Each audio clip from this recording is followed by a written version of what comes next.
אני מניח שיצפו בזה רבים. דוקטור חיים אסא יציג את המניע לסכסוך, טענה וטיעונים תומכים, כחלק מחברות בפורום האסטרטגי לענייני ביטחון. ונתחיל, דוקטור חיים אסא, אתה יכול, הבמה שלך. אוקיי, הרקע שלי הוא שאני הייתי קצין קרבי כשהייתי צעיר, בן 19-20, אני אומר את זה כי אוהבים לתקוף אותי מהימין, כל מיני אנשים, אז אני רוצה להגיד להם שלפני שהם תוקפים אותי, אני הייתי קצין מאוד קרבי, אני נפצעתי בדרגת סגן משנה, עשיתי תואר ראשון מתמטיקה, תואר שני בחקר ביצועים זה נקרא, זה היה בעצם גם מתמטיקה, בטכניון, המשכתי גם לדוקטורט, עבדתי די הרבה על זה, אבל החלטתי לעשות דוקטורט בפילוסופיה באוניברסיטת חיפה. אני עובד עם מפא"ת הרבה מאוד שנים, ואני מאוד מעורב עם המערכת הצבאית, הרבה שנים, עד היום. אני היום בעצם גם יושב ראש וגם CTO של חברת הייטק. כן. זהו. זה אני.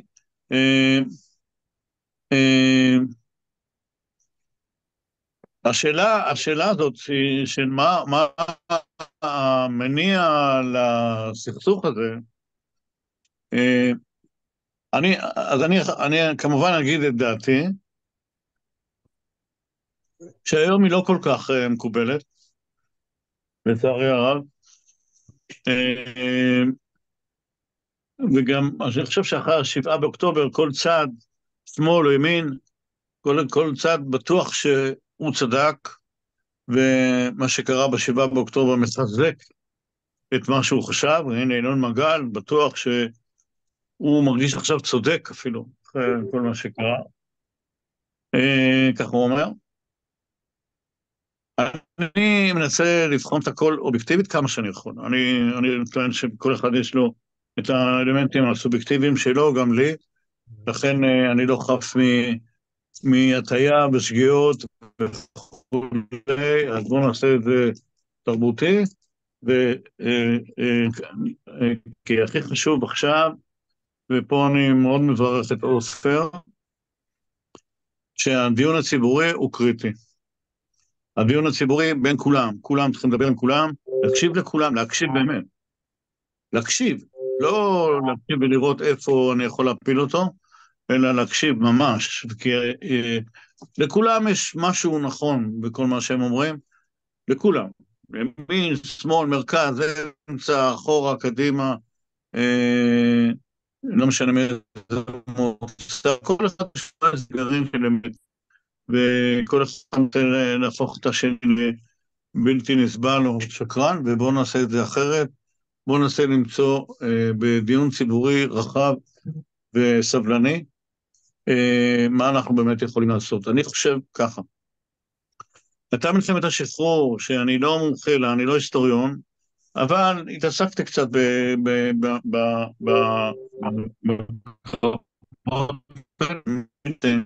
בחור בשם אורי מילשטיין, הכריח אותי. כן, כן. הכריח אותי, מה? שומעים? כן. שומעים אותי? כן, כן, שומעים מצוין. אוקיי, הכריח אותי לעשות מחקרים מסוימים, למשל על כיבוש צפת, כיבוש פה, כיבוש שם, אפילו סביב ירושלים. למדתי הרבה דברים בזכות המחקרים האלה, לא היסטוריון, אבל למדתי הרבה על זה. אנחנו, איך אומרים, הייתה מלחמה שלא הייתה לנו ברירה, אנחנו נלחמנו בעצם על המדינה שלנו, 4 או 3 שנים אחרי תום מלחמת העולם השנייה, כלומר מיד אחרי פחות או יותר, ואין ספק שזו הייתה מלחמת גבורה מדהימה. אני חושב שאחר כך עשינו המון שגיאות. השגיאה הראשונה הייתה בעצם שהיא לא קשורה לסכסוך, לכאורה, אבל היא קשורה בעקיפין, זה שבעצם בן גוריון לא יצר חוקה יחד עם צוות אנשים, שיצר פה איזושהי חוקה שמייצבת את נקרא לזה, את הציבור האזרחי פה בישראל, אני ניסיתי לברר למה הוא לא עשה את זה, והסבירו לי שהוא חשב שיש דברים יותר חשובים, באותו זמן, מלחמה וכו', ואת זה הוא יכול לעשות בהמשך, דבר שכמובן אי אפשר לעשות, עד היום אי אפשר לעשות, ואני חושב שזה מאוד פגע בישראל. זה פגע מאוד במובן הזה של היציבות שהתערערה, נגיד לפני שנה, ואני עוד אחזור לזה. אני חושב שב-56 עשינו טעות שחברנו לאנגלים ולבריטים בגלל איזה גרידיות שלהם על התעלה,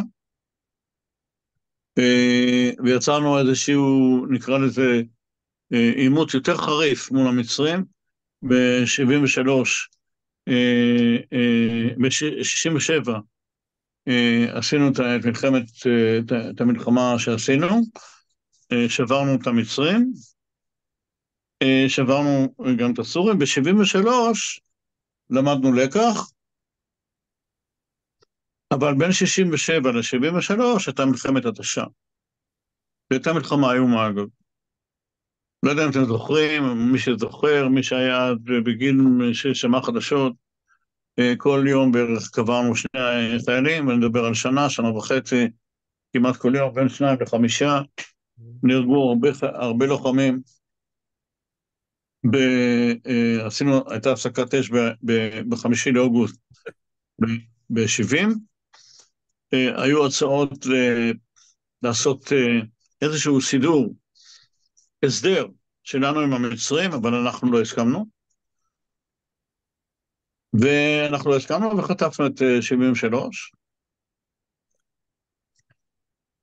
מה אני רוצה לומר בכל הדברים האלה? מה שאני רוצה לומר, שיש בנו משהו בישראלים, שזה הגיע לידי ביטוי C ב-7 לאוקטובר, עד 7 באוקטובר, שאנחנו נוצר איזשהו מצב שהוא לכאורה יציב, או להבה מאוד קטנה, שאנחנו יכולים לכאורה לשמור עליה, שהיא תישאר קטנה, ואנחנו מנסים להקים את שוויץ. אז זה לא עובד. זה לא עובד משתי סיבות. א', אנחנו לצנינים בעיני הסביבה שלנו, הערבית, הם לא אוהבים את זה, הם לא אוהבים את מה שהם אומרים. ודבר שני, אנחנו לא מבינים שמסביב נרקמות תוכניות נגדנו, שהמודיעין שלנו לא עולה עליהם. כמו שהוא לא עלה על 73, מלחמת יום כיפור, המצרים התארגנו וכולי, והפתיעו אותנו ופגעו בנו מאוד קשה. נכון שגברנו עליהם בסוף, אבל קרוב ל-3,000 הרוגים, וקרוב ל10,000 פצועים, זה היה לא נעים, וגם נאלצנו לוותר על סיני. בוא נגיד ככה, אנחנו מאוד אוהבים, הישראלים, עד היום, לנסות ולייצר מצב שאנחנו, החבל ארץ הזה הוא שלנו, וכשהוא טיפה רגוע, אז אנחנו מנסים להפוך אותו לעוד יותר רגוע ועוד יותר רגוע. כלומר, אנחנו מדמים לעצמנו איזושהי רגיעה שהיא לא אמיתית, כי הצד השני מתארגן. כל הזמן מתארגן. וכמו שהוא מתארגן, כמו שהחמאס מתארגן בצורה מאוד מאוד מתחת לאדמה, תרתי משמע, כך שהמודיעין הישראלי ממש לא היה לו מושג מה קורה כאן. היו פה ידיעות ושם ידיעות, אבל זה לא מודיעין. וחטפנו בראש. והמכה שחטפנו ב-7 באוקטובר היא מכה איומה. זו מכה שהיא פשוט קשה לתאר כמה איומה. 1,500 אזרחים או 1,300 אזרחים ביום אחד נחטפו, נהרגו, נאנסו, זה לא יאומן. במאה ה-21 זה לא יאומן. זה לא יאומן. עם צבא של 65 מיליארד שקל בשנה, עם ככה וככה טייסות קרב מתקדמות, עם כוח צבאי של 500,000 איש, לוחמים עם הרבה ציוד, אנחנו חוטפים כזאת מכה, זה בלתי נסבל. זה בלתי נסבל, וכמו שאנחנו רואים, אנחנו נקרא לזה מערכה למערכה, אנחנו חוטפים יותר. כי המערכה הזאת חטפנו באמת חזק, אנחנו לא מסוגלים לחשוב נמוך, אנחנו חושבים גבוה. גבוה זה אומר, אני אסביר את זה אחר כך. הפכנו את הצבא, את צה"ל, למערכת תעשייתית, מפעל, עובד תעשייתי, לא גוף מלחמתי. הוא הפך להיות מלחמתי שבוע, שבועיים אחרי ה7 באוקטובר, כשהוא נכנס לפעולה בעזה, אבל עד אז הוא היה בתרדמת, גם הצבא היה בתרדמת, חיל האוויר היה בתרדמת, הממשלה הייתה בתרדמת, כולם היו בתרדמת, וכשהתברר מה קרה, כולם התעוררו, ואז בעצם נוצר הצבא, הצבא הזה נעמד על הרגליים, ופחות או יותר עשה את השגיאה השנייה שלו. השגיאה השנייה שלו, שהוא הולך ומכה בעזתים, באיזשהו מובן בצדק, כי זה מובן, אחרי מה שקרה, צריך לתת להם בראש, אבל, המנהיגות שלו, כמו שהיה גם ב-73, וכמו שהיה בהרבה פעמים אחרות, אנחנו מאוד דומים כל הזמן, שמנו לעצמנו איזשהו יעד לא מובן. מה זה מיטוט החמאס? מה זה ניצחון מוחלט? זה מושגים לא מובנים. אף אחד לא מבין מה זה. וכשצבא פועל מול מושגים לא מובנים כאלה, שאין בהם טיפה קונקרטיות, הוא מתחיל להסתבך. כמו שהסתבכנו בלבנון. בוץ. וכשאתה נכנס לבוץ, אותי לימד לפחות יצחק רבין, תמיד אתה שואל את עצמך, מה אם זה לא יקרה? מה יקרה? What if? נגיד שאני לא משיג את איך אומרים, את הניצחון המוחלט. מה אז? איך אני יוצא מעזה? אני נשאר בעזה? אני ממשיך לגבור חיילים כל בוקר? זה מה שקורה מעמידים צבא מול אתגר לא מובן. אתגר מעורפל. אני חושב שלקראת יום כיפור, או מלחמת יום כיפור, לא במלחמת יום כיפור עצמה, גם כן, לא היה ברור מה רוצים, מה גולדה רוצה, מה היא רוצה לעשות. לא ברור.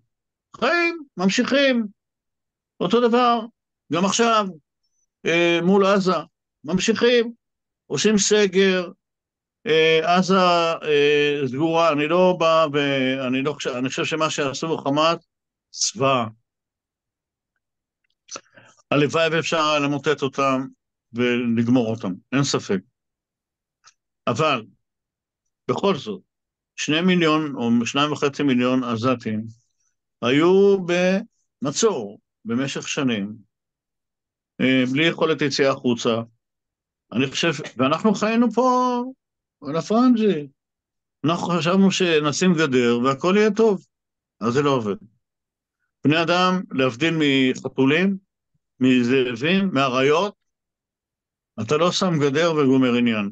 זה עושים בקרקס או בגן חיות, אבל לא עם בני אדם. בני אדם הם אנשים, הם יצורים מאוד מתוחכמים, מאוד מתקדמים, שהם תמיד מוצאים פתרונות לכל מיני בעיות. הם נכנסים מתחת לגדר, מעל הגדר, על הגדר, מסתערים עליך בבום, כמו שקרה עכשיו וכולי, ותכף אני אדבר על האסטרטגיה שלהם.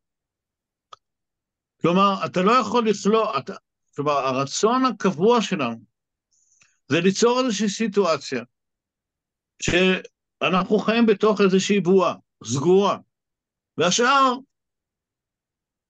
שהתפוצצו,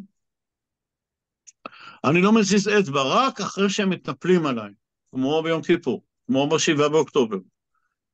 רק אז אני מתחיל לחשוב, וגם אז, פתאום, אתה שומע את הימין המשיחי, אתה שומע אותו, התנחלויות בעזה וכולי, כשהוא לא, או משתלט על עזה, שהם לא מבינים צבאית איזה משמעות נוראה יש לזה. אם אני מסתכל על הציונות, החלום הציוני היה בעצם להקים פה בית לעם היהודי. בבית הזה אף אחד לא חשב שהוא צריך להיות בית בגודל כזה או אחר, הוא לא צריך לענות על חלומות של כל מיני משיחי שקר בעיקר, אלא הוא צריך להיות בית לעם היהודי. בית לעם היהודי יש לו שלושה אספקטים. אחד, שכל יהודי שחי פה הוא חי בביטחון, הוא מרגיש בטוח שהוא במקום שהוא יכול לחיות בו, לא התנכלו לו בגלל שהוא יהודי, וזה לא קורה. זה לא קורה בגלל שהתערבבו בתוך הציונות הזאת כל מיני אלמנטים אחרים לגמרי. שזו המשיחיות, בין השאר. המשיחיות הזאת פוגעת בנו, כי זה לא אנחנו וזה לא מה שאנחנו רצינו לעשות. בית לעם היהודי זה אומר שאזרחים, גם יהודים, לא רק יהודים, יחיו פה בביטחון, הייתי אומר מלא, כמו באלפים. ואנחנו לא שם. ההפך, אנחנו הולכים ומתדרדרים, בגלל שאנחנו עושים דברים לא נכונים. אם שואלים אותי, את השאלה ששואל עופר, מה המקור לסכסוך? אני חושב שזה הניסיון התת או לא מודע שלנו, לקבע איזושהי סיטואציה, שמתעלמת מהצד השני, והצד השני מתנפל עלינו מדי פעם, בצורה מכאיבה מאוד, בצורה פראית, בצורה מטורפת. ואז אנחנו מנסים אולי לחשוב על איזשהו פתרון, אולי. אני כבר לא מדבר על אלה בצד הימני הקיצוני, שאומרים חוגגים, וואלה, עכשיו אנחנו נלחם באסלאם, רק 2 מיליארד אנשים, אנחנו כולה 15 מיליון יהודים, אנחנו נראה להם איפה הדג משתין. אז אלה שטויות של אנשים שהם חיים בהזיה. ברגע שאתה מנסה להילחם במאות המיליונים האלה, רק איראן זה 90 מיליון, מצרים זה עוד 90 מיליון, וגם אני שומע כאילו מצרים מנסה לפגוע בישראל. זה לא נכון. זה לא נכון. אגב, גם הסיפור, יש הבדל עצום גם בין חיזבאללה לחמאס. עופר, אתה מתעסק בדברים. החמאס הוא סוני, אחים מוסלמים. החיזבאללה הם שיעים, והם היו עסוקים במקור לפחות, לתת ראשים מקום בלבנון, שלא היה להם. ישראל הפריע להם, ולכן יש לנו את כל הסכסוך הזה עם החיזבאללה. מה שאני רוצה להגיד, שיש בנו איזושהי תרדמת כל פעם, אנחנו מכים חזרה, קוברים המון מתים, בוכים ובוכים ובוכים, ומספרים על הגיבורים שלנו, וזהו. אנחנו מנסים לקבע את התוצאה, להפוך אותה למשהו קבוע, והולכים לישון. חוטפים בראש, עוד פעם, אותו דבר, עד שזה ייגמר פעם אחת, כמו שבן-גוריון אמר, עד שהם ינצחו. אני מקווה שזה לא יקרה. אנחנו חייבים להתעורר ולהבין. זה הדבר הכי חשוב והכי אמיץ שאנחנו יכולים לעשות, זה לעשות הסדר. אני לא אומר שלום, אני אומר הסדר. ויש פה לחץ אמריקאי, יש פה הזדמנות, מאוד כואב מה שקרה, אנחנו צריכים להמשיך להכות בהם, אין ספק. אני חושב שהמלחמה הזאת כבר מצטה את עצמה. העולם כולו פחות או יותר כבר נגדנו. צריך להבין מה שקורה באירופה ומה שקורה בארצות הברית, מחשבות לא טובות על ישראל, ממש לא טובות, מאשימים אותנו ברצח עם וכו'. אנחנו צריכים לדעת לעצור, ואנחנו צריכים ללכת לצד השני של הסיפור. כלומר, ביוזמתנו, ממש ביוזמתנו, לנסות לעשות הסדרים עם הפלסטינים ועם כל מי שנמצא במזרח התיכון. איך אומרים? באקטיביות, מתוך כוונה. לא ירצו, נלך על זה, ילחצו אותנו, נלך על זה, לא.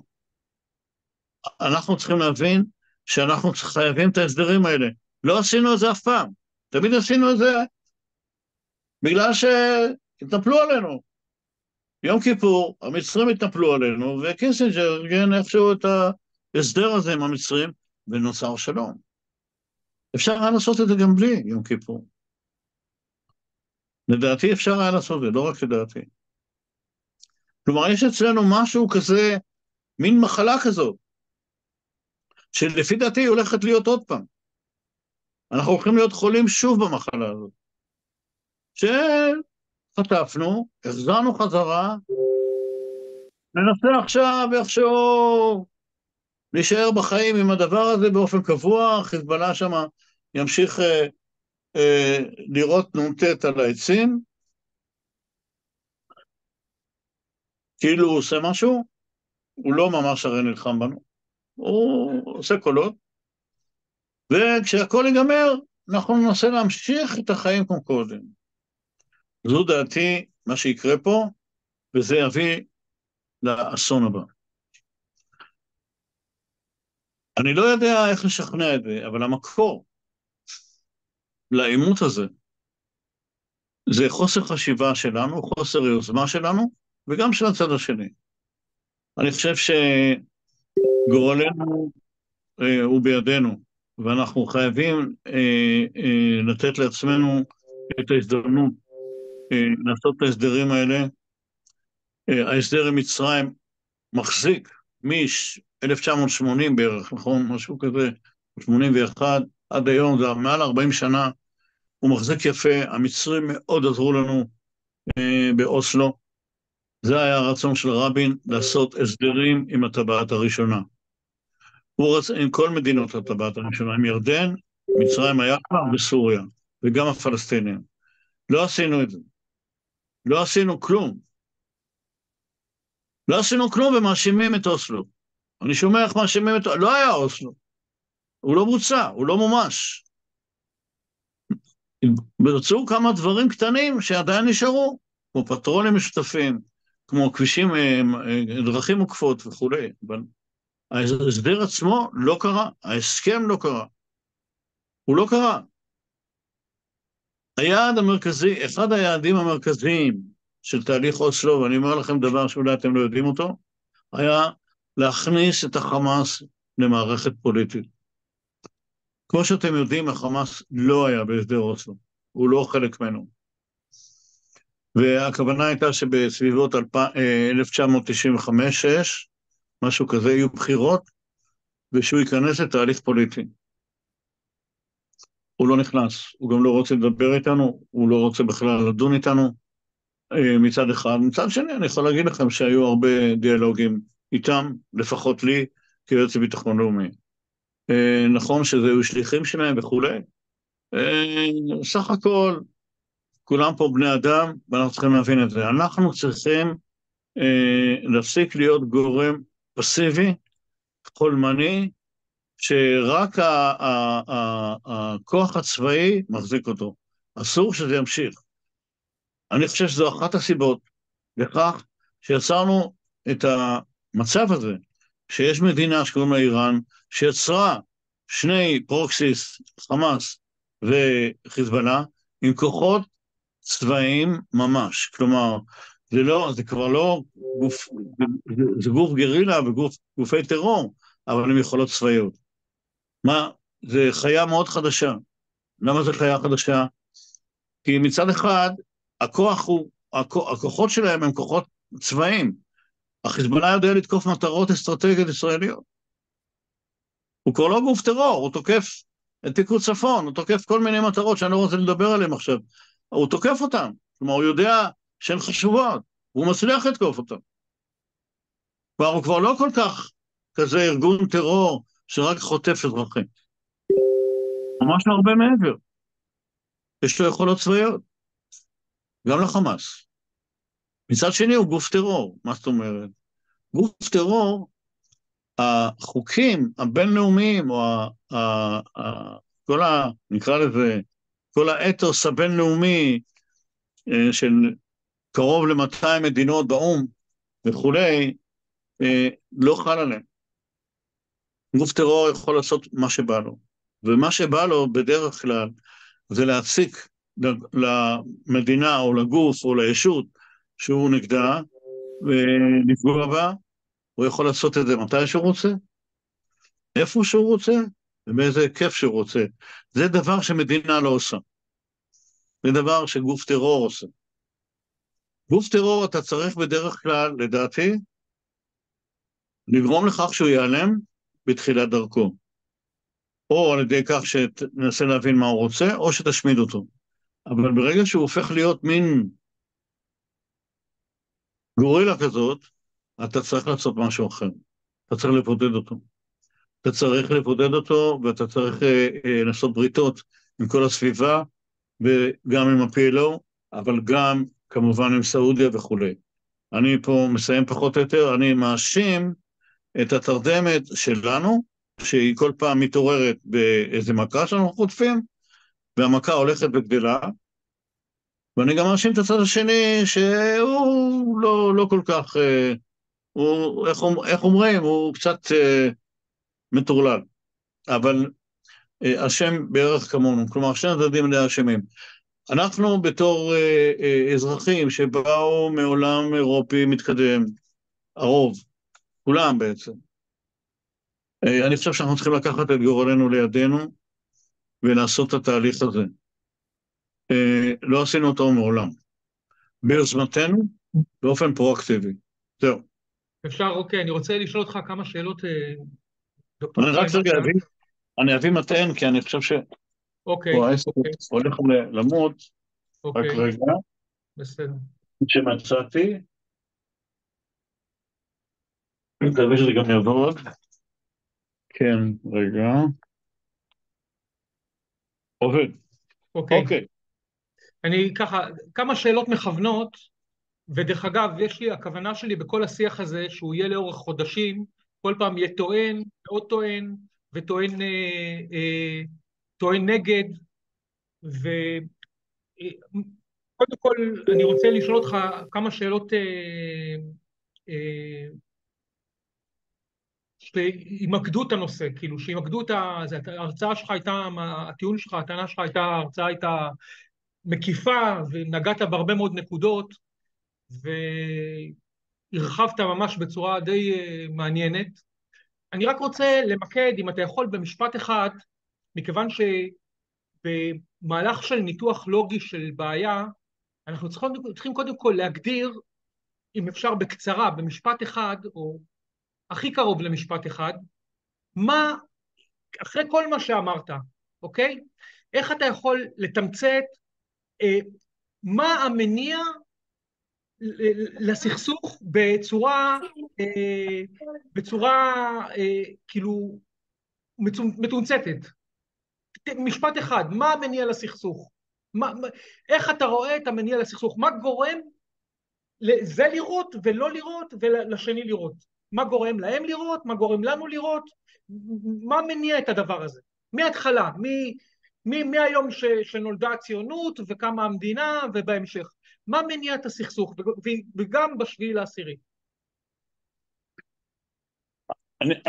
אני לא יכול להגיד את זה במשפט אחד, כי אני חושב שיש יותר מסיבה אחת, וזה לא רק סיבה אחת, מה הדבר, המניע העיקרי, אתה יודע... יש פה גם העצמות. אני חושב שאנחנו, המניע העיקרי הוא שני הצדדים, שישראל יצרה חברה מאוד מתקדמת, מאוד עשירה, בתרדמת מבחינה מדינית ובתרדמת מבחינת ההתייחסות לצד השני. הצד השני נעלב, נפגע. אני לא, הקטע של השיעה וכולי, אני לא קונה אותה. אני חושב שאנחנו פגענו בהם, אני חושב שהתעלמנו מהם, עובדה, סגרנו את עזה במשך שנים. והם עשו דבר נורא, עשו דבר נורא והיום. אני לא יודע בכלל איך מתגברים על מה שקרה עכשיו. הבעיה היא שמה שקרה הביא אותנו כבר לסיטואציה מאוד חדשה. המניע הוא הרצון שלנו להיות שווייץ. לפי דעתך אנחנו המניע? אנחנו המניע? אנחנו המניע במובן הזה שאני חושב שגם הפלסטינים וגם אנחנו, אבל כל אחד מסיבותיו, מסיבותיו, ואני אסביר למה אני מתכוון. כל אחד מה-DNA שלו. ה-DNA הפלסטיני היה DNA מאוד אמוציונלי, הוא עדיין כזה, הוא לא התארגן לעשות תהליך שכדאי לעשות הסדרים עם ישראל. זה תהליך, איך אומרים, הם היו לא... רגע, ירדת, הפסקת לזה, שנייה. אנחנו, סגרת את המיקרופון, כן. לא, אוקיי. פשוט מישהו התקצר, אני הורדתי אותו. אוקיי. אנחנו, לעומת זאת, רצינו מאוד להיות שוויץ, נורווגיה, דיברנו הרבה על ריבונות של כל אזרח, מדברים על ליברליזם, ומדברים על כל מיני דברים. אני לא מדבר רק על המשיחים. גם אנחנו רצינו שהחברה הזאת תהיה חברה, איך אומרים, חברה אירופית מתקדמת, סוציאל דמוקרטית, או משהו קרוב לזה, או ליברל דמוקרטית, לא, ליברל דמוקרסי, משהו כזה. כשאנחנו התעלמנו מהסביבה, והמשכנו לבלבל לעצמנו את המוח, שזה שייך לנו, והוא שייך לנו, ועזה היא שלנו, גם בירדן יש אזורים שלמים, בצפון ירדן, שהם אזורים שיהודים שכנו בהם. זאת אומרת, יש שם הרבה היסטוריה אפילו. אז מה? לכבוש את ירדן עכשיו? אני חושב ששכחנו דבר אחד. אנחנו רצינו לייצר פה בית לעם היהודי. בית לעם היהודי זה בית שמאפשר לאזרחים שלו לחיות בשלום, בשקט, ושלא יחפשו אותו בפינה, ושהוא לא יישב בממ"דים לילות וימים, ושלא יחטפו לו אנשים, ושהצפון והדרום שלו לא יהיה מוכר. אנחנו פה איבדנו את מה שרצינו לעשות. למה אנחנו איבדנו את זה? כי חלמנו חלומות, חשבנו אנחנו עם כוח צבאי לא מוגבל, זאת אומרת, אי אפשר איתנו, וכולם ייכנו וירדו לברכיים, אז זה לא קורה. זה לא קורה, זה גם לא יקרה. איראן עשתה דבר מאוד מתוחכם, היא שמה מולנו שני פרוקסיס בדמות של צבאות גרילה, צבאות טרור, שמאוד קשה להרתיע אותו, וקשה להכריע אותו. למה היא עשתה את זה? למה היא עשתה את זה? איראן עשתה את זה כדי להחליש אותנו, ומול איראן אנחנו בעימות אחר לגמרי, ואני פה בתפיסה של רבין, אנחנו ישבנו על זה הרבה שעות. ברגע שישראל הייתה יוצרת מצב שהיא בהסדרים עם כל הטבעת הראשונה, מצרים, ירדן, סוריה, שזה כולל את לבנון, וכמובן הפלסטינים, איראן לא הייתה כל כך מתעניינת בנו. זו הייתה התפיסה. איראן הפכה להיות אויב מר, גם בגלל שאנחנו קידמנו את זה, בגלל שאנחנו כל הזמן דיברנו על האיום האיראני, האיום האיראני, האיום האיראני. רבותיי, היום איראן היא גרעינית. ואם לא היום, אז עוד שנה, ועוד 3-4 שנים היא תהיה מאוד גרעינית. ואנחנו סיבכנו את עצמנו. אנחנו מאוד אוהבים להיות בקטע של מה שעכשיו זה מה שיהיה גם בעוד 10 שנים, אז זה לא נכון. עשרות מיליוני בני אדם, לא משנה איזה מוצא הם, ואיפה הם חיים, ומה הם מדברים ובאיזה שפה, מסוגלים לעשות המון דברים לא צפויים, שאתה לא יכול לעשות אותם. אתה חייב להגיע איתם להסדרים, ומי שחי היום בבידוד, סופו מאוד בעייתי, או בוא נגיד חייו יהיו מאוד קשים.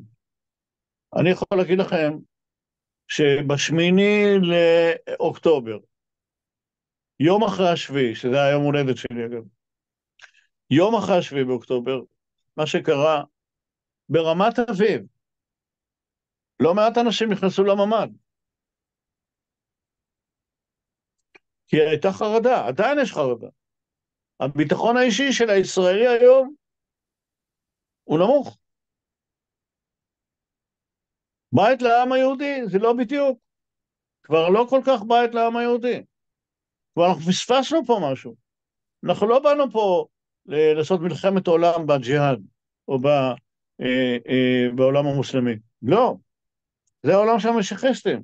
בעצם מה שאתה אנחנו- טוען, חיים, רק אני רוצה לחדד את זה, כי אתה יודע, ביקשתי תשובה, לחדד את זה. בעצם אתה טוען שהפתרון מונח, כאילו, לפי איך שאתה מציג את זה, תקן אותי אם אתה טועה, אם אני טועה, אה, אנחנו אלה אנחנו המניע לבעיה, כי בגלל התפיסת עולם שלנו, שאנחנו רוצים להשתלט על שטחים ועל... ו... לא, ו... לא, ו... לא, לא, לא, לא. המשפט, אנחנו לא נותנים מספיק, אנחנו לא מוכנים לתת מספיק. המשפט שאני מדבר עליו הוא משפט שאנחנו מקבעים מצב אחרי מלחמה, אנחנו מקבעים את המצב, מנסים להפוך אותו למשהו קבוע, נצחי, על ידי גדרות, אז גבולות. אנחנו, כאילו, מה רגע, שאתה רגע, טוען. כן, לא, זה גם אנחנו, זה גם אנחנו. כן. ואנחנו רוצים לעשות פה אירופה.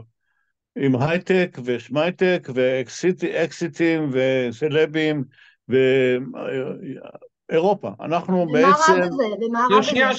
שנייה, לא להפריע לי, לא להפריע לי, לא להפריע לי. לא רע בזה, אני רוצה להיות בזה. סליחה, זה לא החלום להפריע שלי לי. גם. טוב. זה החלום שלי גם. אבל, אז אתה לא יכול, מה שעשית אבל, אתה התעלמת מהצד השני.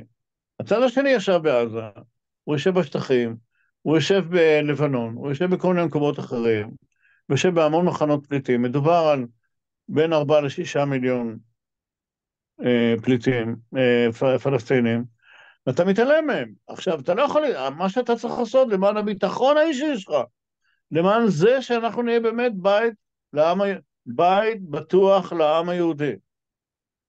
אני רוצה לעשות הסדרים עם כולם ולהרגיע.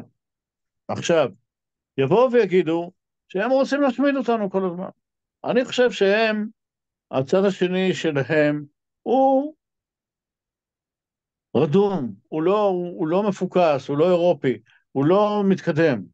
אני לא רוצה להגיד שהם מטומטמים, כי הם לא. הם חכמים מאוד.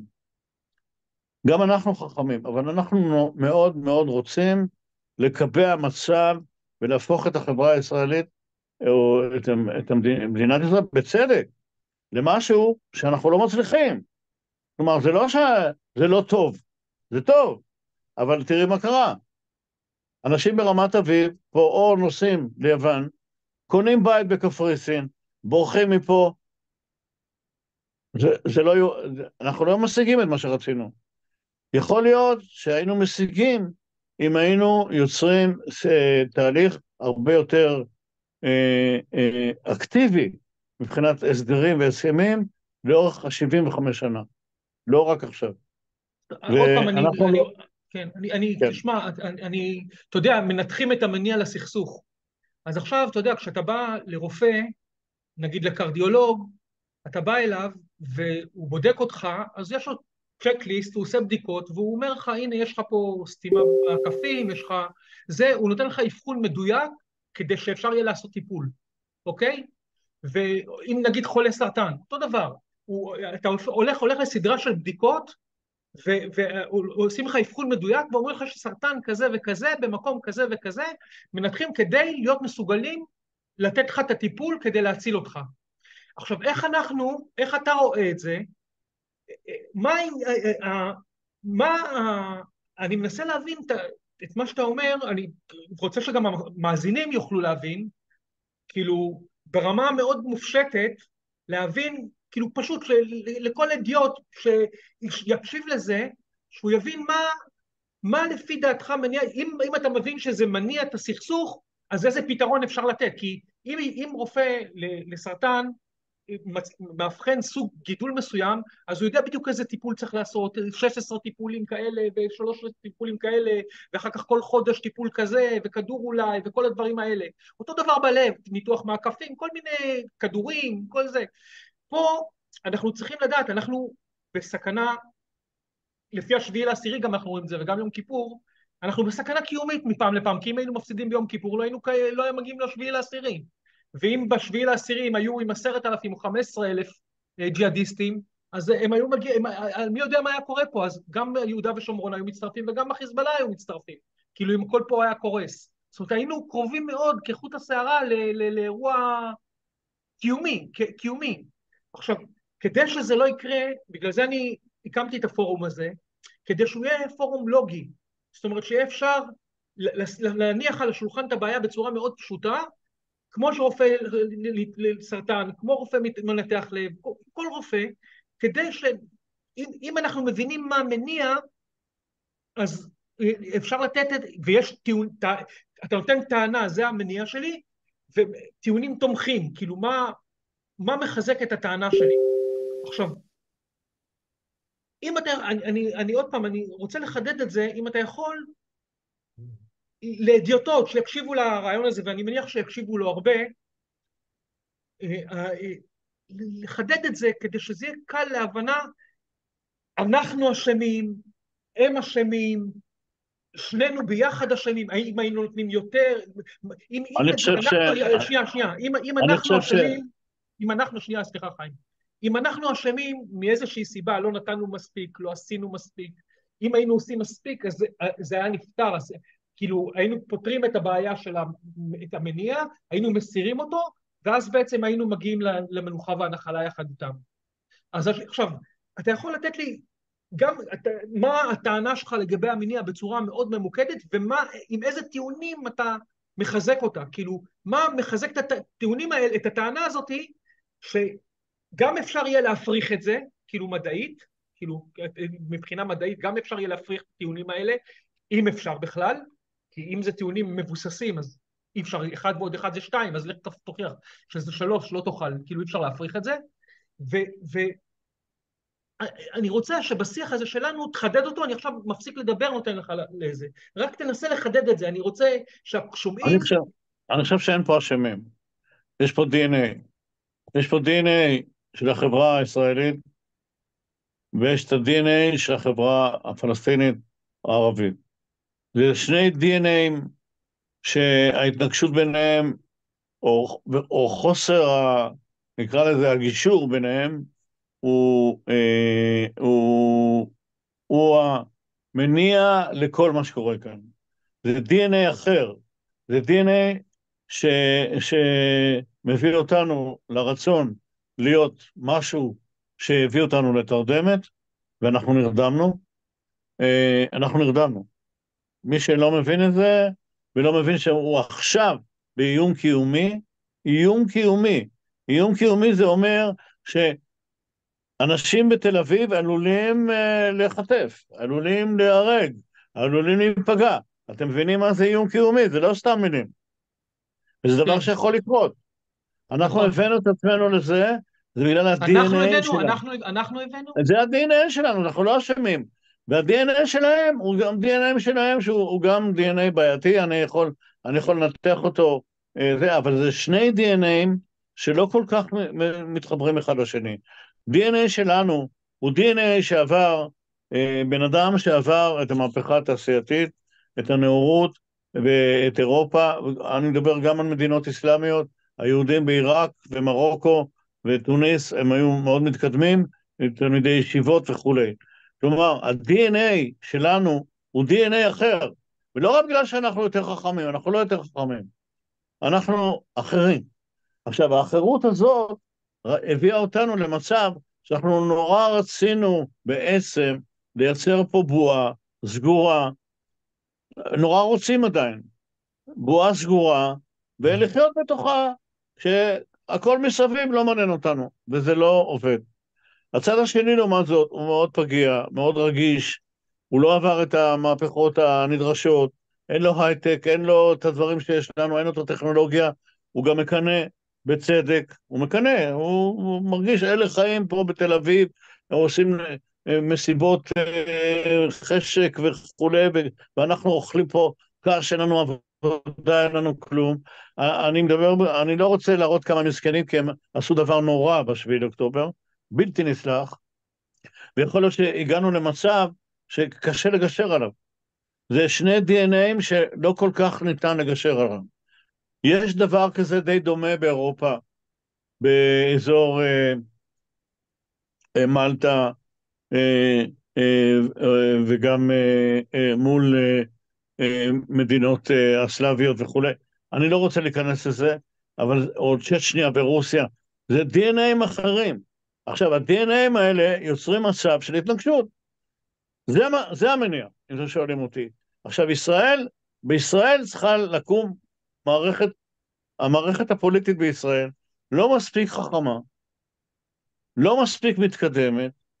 אני מאשים אותנו, כי אין לי אחריות על הפלסטינים או על הערבים. אני לא יודע מה להגיד עליהם. אני לא יכול להגיד להם מה לעשות, אני יכול להגיד לנו מה לעשות. לנו זה אומר, אנחנו חייבים להשתחרר מה-DNA הזה, ואנחנו חייבים לייצר באופן אקטיבי הסדרים עם הצד השני באשר הוא במזרח התיכון. כולם, אבל כולם. אחרת אנחנו נמצא את עצמנו בעוד 10 שנים, במלחמה לא רק עם איראן והחות'ים ותימן וכל זה, עם כל העולם הערבי, כל העולם האסלאמי, ואנחנו בדרך לשם, ואני בכלל לא רוצה להתייחס למשיחיסטים, כי הם סתם הזויים והם מבלבלים את המוח, והם לא יודעים על מה הם מדברים. אני חושב אבל שאנחנו אשמים בזה, שאנחנו אוהבים להירדם, כלומר אנחנו אוהבים להיות, כמו שמישהי הספיקה לשאול, מה רע בזה? נכון? זה מה שאנחנו רוצים, אבל אנחנו עוד לא יכולים. זאת אומרת, אתה אומר ה-DNA הוא הבעיה? ה-DNA כן, של שתי תרבויות שונות, כל אחת נכון, מדברת בשפה אחרת? על זה כן, אתה מתכוון? כן, כל אחד יש לה משאלות אחרות, כל אחד יש לה חלומות אחרים? כן, זאת אומרת, חד משמעית. שונות בין התרבויות, ה-DNA, זה כן, הכוונה שלי.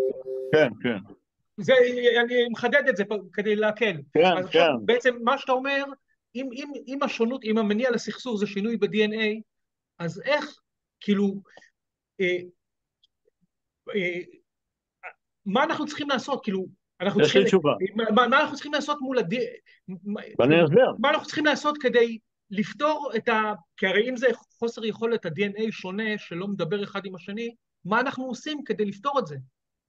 התשובה היא תשובה שהציונות ניסתה לתת לעולם היהודי, כלומר, לא רק זמן, לא רק לחיות בממד הזמן, אלא לחיות בממד הזמן והמקום. כלומר, אם אנחנו רוצים לחיות פה, זה לא מספיק שנעשה הייטק, ונעשה כלכלה פורחת, ונשתול צמחים ועגבניות, ונעשה חקלאות מתקדמת, ונכתוב ספרים. זה לא מספיק. אנחנו צריכים לדאוג שהצד השני לא יתנפל עלינו, שהצד השני עם ה-DNA האחר. למה אנחנו צריכים לדאוג? כי אנחנו אחראים על מה שאנחנו עושים. אנחנו לא אחראים על מה שהם עושים. אנחנו יכולים לקבל את מה שהם כנתון, אבל אנחנו צריכים לדאוג לכך איך אומרים, ההבדל ב-DNA הזה לא יגרום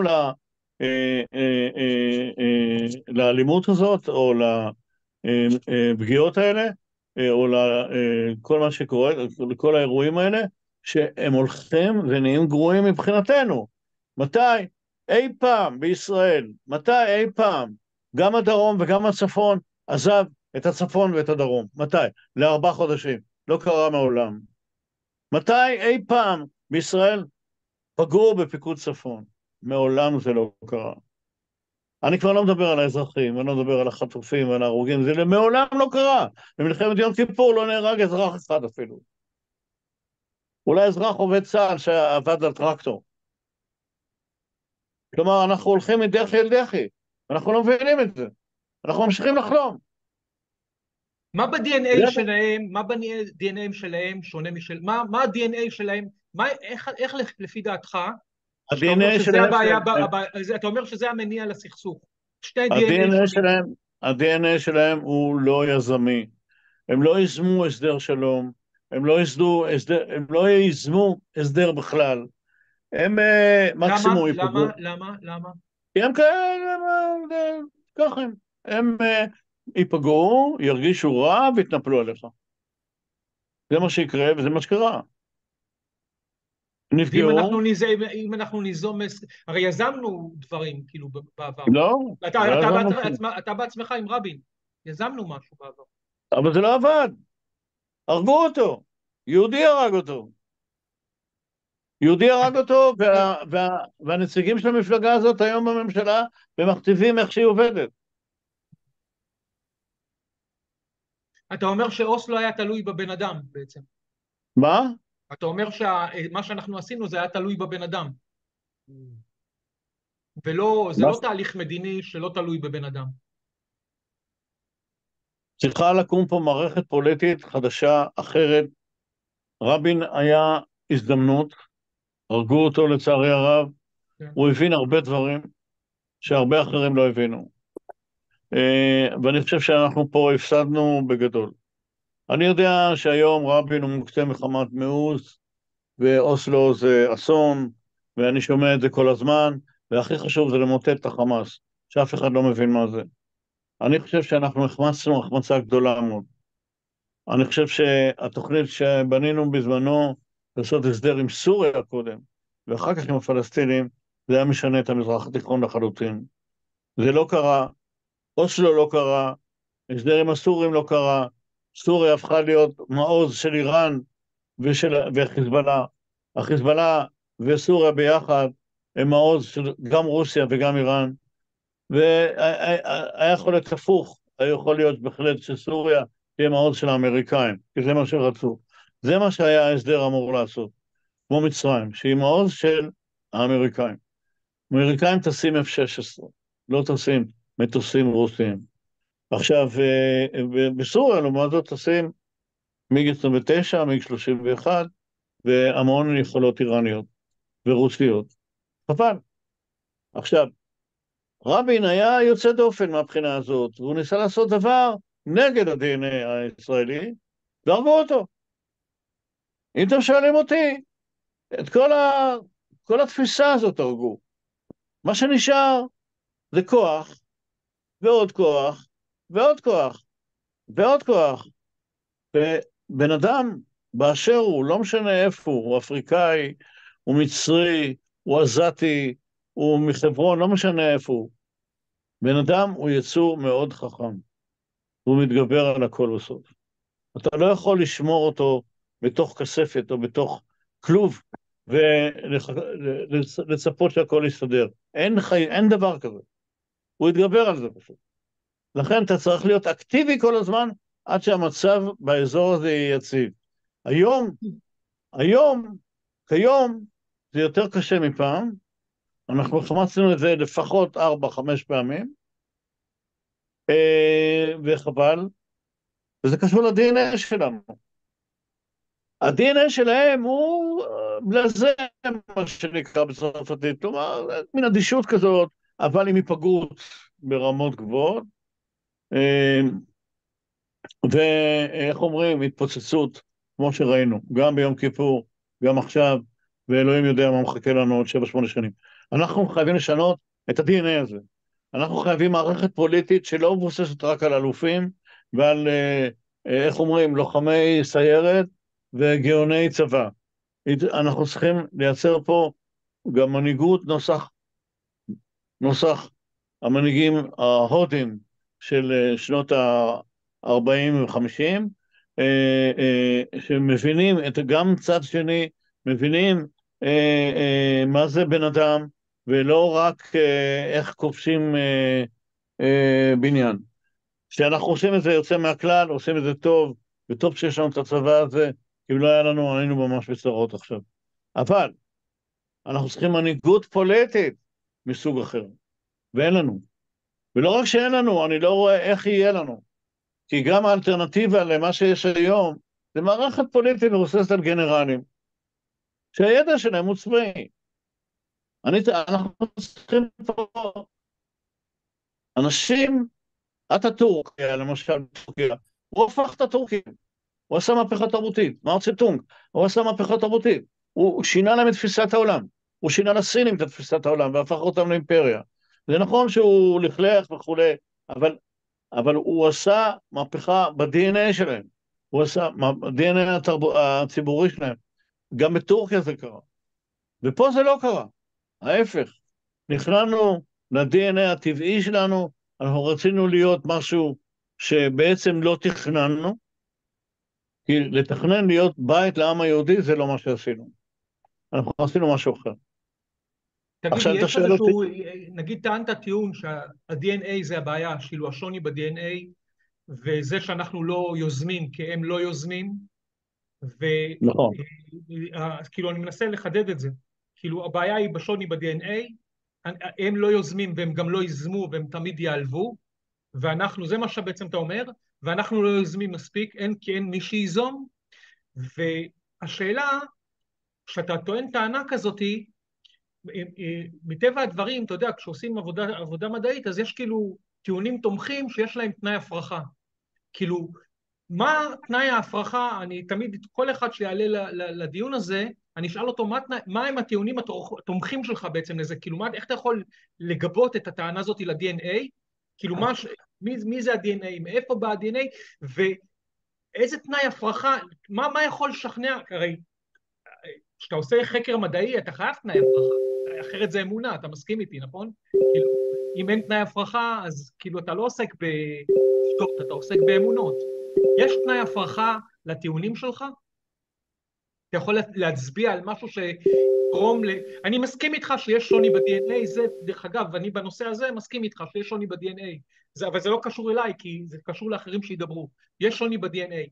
עכשיו, מה השוני ב-DNA, ואיזה טיעונים שהם עם תנאי הפרחה שאתה יכול לבוא ולתת, שמישהו יוכל לבוא ולטעון טענת נגד שהם לא יוזמים, זה השוני ב-DNA שלהם, כאילו שהם לא יזמים? אני אנסה להסביר. אני הבנתי את השאלה, אני חושב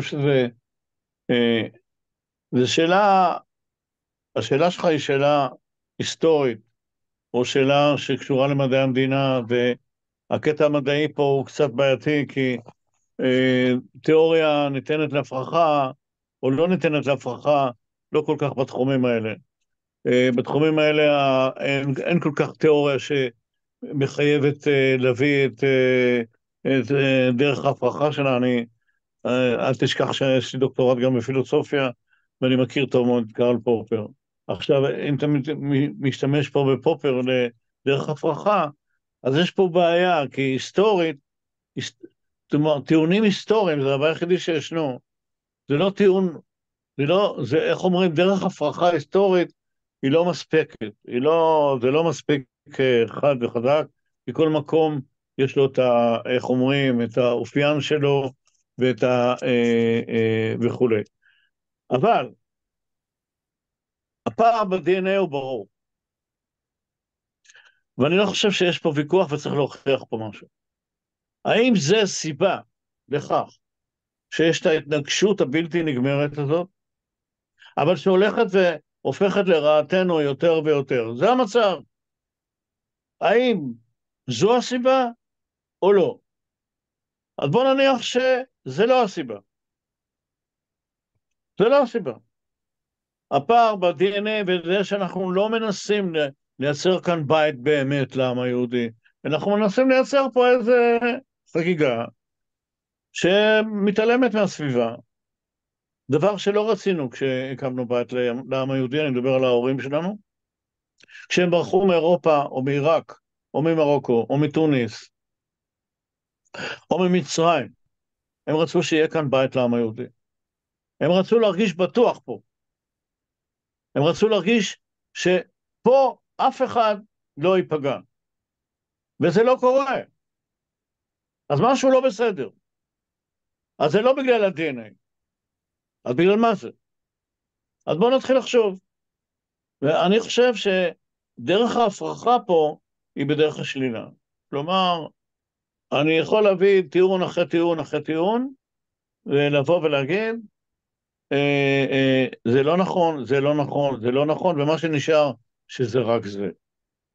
למשל, יש כאלה בימין שטוענים שהם רוצים להרוג אותנו, לחסל אותנו, לפרק אותנו, לשבור אותנו, ושום דבר לא יעזור. ובעצם זה מאבק דתי. בין העם היהודי הענק, בין 15 מיליון או 14 כבר הוא יורד, לבין 2 מיליארד. רבותיי, אם זה העימות בינינו, אין לנו סיכוי. אין לנו סיכוי. אז זה עניין של זמן. אנחנו לא יכולים להיאבק ב2 מיליארד, אנחנו לא יכולים להיאבק ב500 מיליון, שהם סביבנו. אנחנו בסך הכל פה 6-7 מיליון יהודים.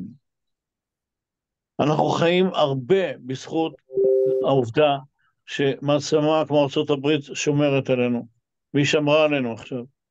היא מאוד שמרה עלינו. גם בכסף וגם עם שתי נוסעות מטוסים, שכל אחת מהן לוקחת עשרות כלי שיט מאוד מאוד התקפים. באו לכאן מיד. האמריקאים לא הגיבו כך מהר בחיים, אף פעם. אף פעם. גם לא במלחמת העולם השנייה. לא מול יפן ולא מול גרמניה. לקח להם זמן. פה לא. בצ'יק. ולא סתם. כי הם מבינים את הסיטואציה. אנחנו לא. אני חושב שאנחנו חיים בבועה. ואנחנו רוצים לחיות בבועה הזאת. זה מה שמאפיין אותנו, זה ה-DNA שלנו. מי שיציל אותנו, זה מי שיצליח לעשות פה את השינוי הזה בתפיסת העולם, שפשטה פה, שאנחנו בריונים, אנחנו מעצמה, אנחנו נעשה הכל, וכולם שישקו לנו איפה שישקו לנו, ואנחנו חוטפים, ואנחנו חוטפים, ואנחנו חוטפים, ואנחנו לא מבינים את זה. למה אנחנו לא מבינים את זה? כי יש לנו DNA דפוק. מי שיבוא וצלצל בפעמון ויגיד, חבר'ה, זה לא יכול להמשיך ככה, צריך לעשות את הכל אחרת, הוא יצדק. עכשיו, האם יש דרך הפרחה לזה? התשובה היא כן, כי מעולם זה לא קרה. מה לא קרה? לא הייתה שום מנהיגות ישראלית, חוץ מרבין, שרצחו אותו, שיהודים הרגו אותו, אבל לא הייתה מעולם מנהיגות ישראלית שיצרה באופן אקטיבי הסדרים עם הצד השני. לא הייתה. אף פעם לא הייתה. לא בן גוריון, ולא גולדה, ולא אף אחד, ובטח לא ביבי, ואני לא יודע מי עוד היה שם. פעם אחת ניסה לעשות את זה לא נכון, ברק, הוא פשוט נכשל בשיטה, הוא חשב דברים שהוא חשב, וזה לא עבד. אני הייתי שם, תאמינו לי, אני יודע מה קרה שם. אתה היית הוא עם ברק? התבלבל. אתה היית עם ברק? לא, אני הייתי עם שלמה בן עמי. Mm. הוא היה שר החוץ, ואני הייתי איתו, ואני רוצה להגיד לכם, הגישה, אני ידעתי כבר מראש שזה לא יעבוד. אני אמרתי להם את זה. אמרתי את זה לשלמה בן עמי, בכל אופן. הוא היה שר החוץ שלו, הוא היה מאוד שותף איתו. אני יכול להגיד לכם שמעולם לא ניסינו את זה. לא שוב בשיטת הבום בתוך מחנה סגור בקמפ דייוויד, כמו שניסה לעשות ברק על ערפאת. לא עושים את זה. בעצם מה שאתה אומר, חיים, בעצם מה שאתה אומר, אני מנסה עוד פעם כדי, אתה יודע, לתאם את השיחה, כי אחרת אני איתך יכול אנחנו לדבר כל הלילה. אני מנסה לתאל את זה. המניע לסכסוך הוא DNA שונה, צד אחד לא יוזם, הצד השני זה אנחנו, זה אחריות עלינו, אנחנו לא יזמנו בעצם לטענתך אף פעם, כי אוסלו בעצם אף פעם לא בא לידי ביטוי מבחינתך.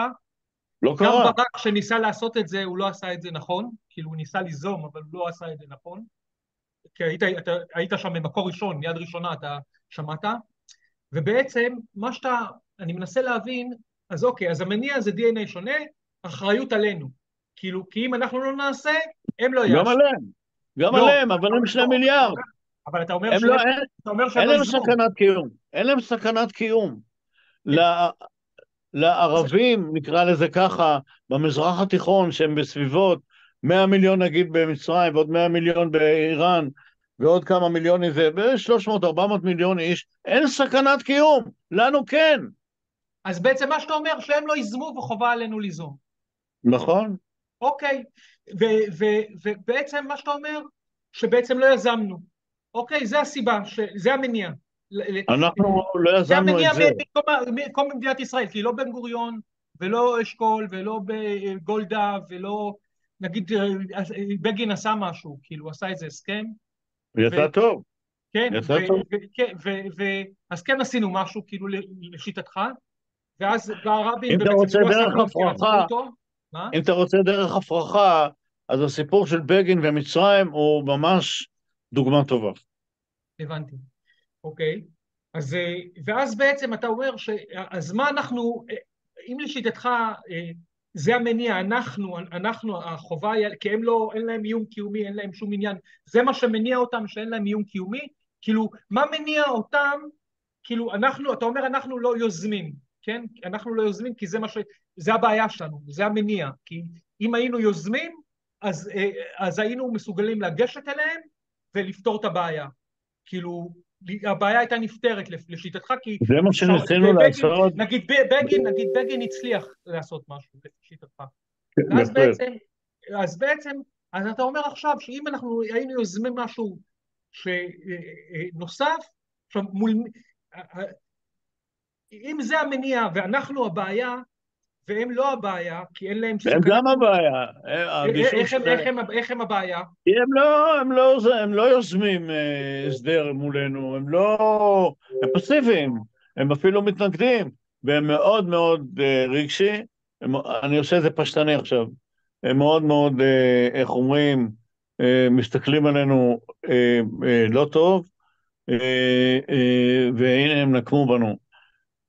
עכשיו, על הרגשות האלה, על רגשות בדרך כלל, על אמושן בדרך כלל, אסטרטגיות מדיניות מתלבשות. כלומר, ברגע שיש לך כזו תחושה, למשל בעזה, האפשרות שחמאס, שהוא בעצם האחים המוסלמים, שזה סונים, דתיים, קל מאוד להתלבש על הרגשות שלהם. קל מאוד. בכלל, כשיש טינה או איזו הרגשה רעה מול גוף או מול שלטון, הקטע הדתי משתלט יפה מאוד, חזק מאוד, וזה כמובן השתלטות שווא, זה סתם, זה פטיש, אבל זה עבד. כל עזה כמעט הייתה חמאס. כל עזה כמעט הייתה חמאס. כל עזה כמעט הייתה חמאס. 2 מיליון חמאס. ככה. פעילים 30,000, אבל כל השאר תמכו בהם. וביוש, למה אבו מאזן לא עושה בחירות? בגלל גם הוא חושב שהחמאס יזכה, אני חושב. נכון. תגיד לי אם אני טועה. לא, אתה לא טועה. אז זאת אומרת, גם יוש בעצם בעיקרון, כאילו. נכון, אם ישראל תעזוב את יוש, לא את יוש, את יוש. אם יהיו בחירות, נגיד, מחר יהיו בחירות ביוש. לדעתי, חמאס ינצח. אז בעצם אתה אומר גם יוש וגם מה זה. עכשיו, אז אוקיי, אוקיי, זה המניע, אנחנו לא יוזמים, אין להם סכנה קיומית, ואנחנו עכשיו צריכים ליזום. אז בעצם העניין הוא, אני קצת אלך מעבר למניע, כי זה קצת מצמצם את השיח, מה אנחנו יכולים ליזום לשיטתך, כי הרי אנחנו צריכים ליזום מול החמאס, לשיטתך. מה אנחנו יכולים ליזום מול החמאס, שיוכל, איזה יוזמה אנחנו יכולים לעשות, אולי נגיע לאיזשהו אופק, מה צריך להשתנות פה, כדי שנוכל ליזום משהו מול, או אפילו, עזוב מה צריך להשתנות, נגיד השתנתה, מי שמנהל את זה השתנה, ומה צריך ליזום מול החמאס כדי שזה ייפטר, כי זה החמאס דתי אתה אמרת, וגם יוש דתי, לפי מה שאתה כרגע אמרת, אז איך נפטרים, מה צריך ליזום? בוא נדבר על עזה. עזה בכל אופן, הרכבת די יצאה מהרציף, זאת אומרת, עזה נגועה בחמאסיות כמעט כולה. אין הרבה עזתים שחולמים לחיות חיים נורמליים. הם רובם, אחרת לא היו מנהרות של 1,000 קילומטר, ולא כל בית מכין בחדר הילדים רימונים וכו'. סתם שאלת אגב כזאת, כמה לפי דעתך העלות של כל המנהרות האלה שם, באיזה כיף זה נראה משהו מטורף. המון מיליארדים. עשרות מיליארדים, לא?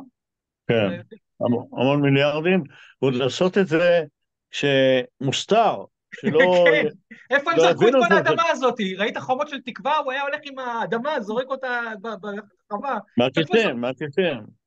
זאת אומרת, זה תרגיל מאוד מסובך, והם עשו אותו. כן. ובשביל זה הם צריכים את השיתוף פעולה של האזרחים. בדרך כלל, הפרדה בין אזרחים לארגון טרור שחי בתוך הציבור הזה, ההפרדה הזאת היא קריטית. אנחנו לא עשינו אותה. אנחנו חלמנו. אנחנו הלכנו לישון. כן. אתה אומר אבל שהם כולם חמאס. אתה אומר שהם כולם חמאס. מה? אתה אומר שהם כולם חמאס. 2 מיליון חמאס אמרת. כן, תשמע, הם היו בצרה. הדת הסונית השתלטה עליהם, ורובם סונים, והם שיתפו פעולה. שיתפו פעולה עם החמאס. בשביל לעשות מנהרות של 1,000 קילומטר, אתה צריך שיתוף פעולה של אזרחים, אתה לא יכול לעשות את זה כשהם מתנגדים. נכון. הם צריכים לעבוד שם. הם צריכים לעבוד שם, צריכים לתת לך להיות שם, וכולי וכולי. אבל הם נתנו להם ושיתפו את הפעולה לגמרי. כן. בגלל זה כל כך קשה איתם עכשיו. זה קשה. הפעילות, אה, אה, הקמפיין הצבאי שאנחנו עושים הוא קמפיין מאוד קשה. כי אנחנו מתעסקים עם אוכלוסייה אנטי שהיא מאוד עוזרת לחמאס, והחמאס הוא עדיין ארגון טרור דתי. כלומר, הקריטריונים שלו להפסקת אש או להפסקת מלחמה הם מאוד מאוד מאוד קשים, להבדיל ממדינה. מדינה נכנעת בדרך כלל די מהר, כי הצבא שלה נגמר, ושלום. אבל תראו מה קרה בעיראק לאמריקאים, תראו מה קרה לאמריקאים באפגניסטן, תראו מה קרה לרוסים באפגניסטן, תראו מה קרה לאמריקאים בווייטנאם. אותו דבר, אותו דבר, כל הזמן אותו דבר. בעצם אתה אומר לי, אם אני רק רוצה לחדד, ה-DNA השונה שלהם בחמאס זה הדתי. כאילו, כן, בגלל כן. הסונים, זה ה-DNA זה- השונה. גם קטע, אני אומר שוב, העולם הערבי לא עבר את המהפכה התעשייתית ולא עבר את הנאורות. היקים הישראלים והפולנים הישראלים ואני לא יודע מי עוד, וגם המרוקאים הישראלים וגם העיראקים הישראלים, למדו את הפילוסופיה האירופאית ולמדו, הם מכירים את הטכנולוגיה האירופאית, את הטכנולוגיה שהתפתחה במהפכה התעשייתית. העולם הערבי לא כל כך הכיר את זה מכל מיני סיבות שאני לא נכנס אליהן, נראה לי שאתה מומחה לזה יותר טוב ממני. אבל יש פער. כן. תראה, קודם כל אתה אומר דברים נכונים, ודבר שני, אני שמח שהצלחנו לחדד סוף סוף את הנקודה הזאת של המניע, של השוני ב-DNA, כאילו, קודם כל זה נכון, כאילו, זה מה שאתה טענת, שההבדלים ב-DNA, ואנחנו לא יוזמים, והם לא יזמו גם כן, והיום אנחנו מבינים מהשיחה שהתפתחה בינינו, שבעצם, דרך אגב, גם כשיוש בעצם, אבו מאזן לא עושה בחירות בגלל שזה אותו DNA, כאילו, אמונתי, דתי, ובעצם, בעצם אנחנו כרגע, איך קראת לזה? אנחנו אלה שעברנו את המהפכה התעשייתית, כן? נכון, נכון. ועברנו את המהפכה התעשייתית מול אלה שהם, ה-DNA שלהם הוא דתי. וכאילו, הוא גם זה מה דתי והוא שהתפתח, גם... אז עכשיו הם צריכים לדבר ביניהם. איך פותרים? כאילו, אם לפי דעתך... אני לא חושב שאנחנו במלחמת דת. אתה דתיים בעזה, כרגע מהשיחה זה התפתח. כן, בעזה באמת הסונים השתלטו, זה נכון, אבל אני חושב שזה עדיין לא מלחמת דת. אני חושב שגם הסונים או האחים המוסלמים במצרים השתלטו, בגלל שבמצרים, איך אומרים, אפשר היה להשתלט, כי היו שם הרבה מאוד אנשים במצב לא קל, ועובדה שמורסי הצליח להשתלט עליהם. אם סיסי פשוט גירש אותו צבאית. 70% הוא קיבל מורסי, 70%. נכון, נכון, נכון. הם לקחו את מצרים עוד למעשה. קצת, מורסי, דרך אגב, אנקדוטה, מורסי, אם הוא לא היה, ניסה לבלוע הכל מהר, אם הוא היה פועל כמו ארדואן, סיסי לא היה מצליח לו להפיל אותו. נכון. הוא פשוט מאוד הוא ניסה עשה טעות. לבלוע מהר, ואז הוא נחנק עם זה. כי הוא לא הבין הוא מה היה צריך מהות לעשות המהפכה תהליך כמו שהייתה. שעשה, היה צריך לעשות תהליך כמו ארדואן, 10 שנים, 15. בדיוק, הוא לא הבין מה הוא צריך לעשות. הוא סיסי נתקע התבלבל, לו בגרון בגלל שהוא מיהר. וסיסי גמר אותו. כן. אבל אז קשה לו מאוד, קשה לו. כן, 70%. שמע, זה אין, 70%. הוא אוכל קש, היא הוא יכולה בשנייה, להתהפך דרך משם. אגב, הוא בשנייה יכול ליפול, כן? זה לא... כן, נכון.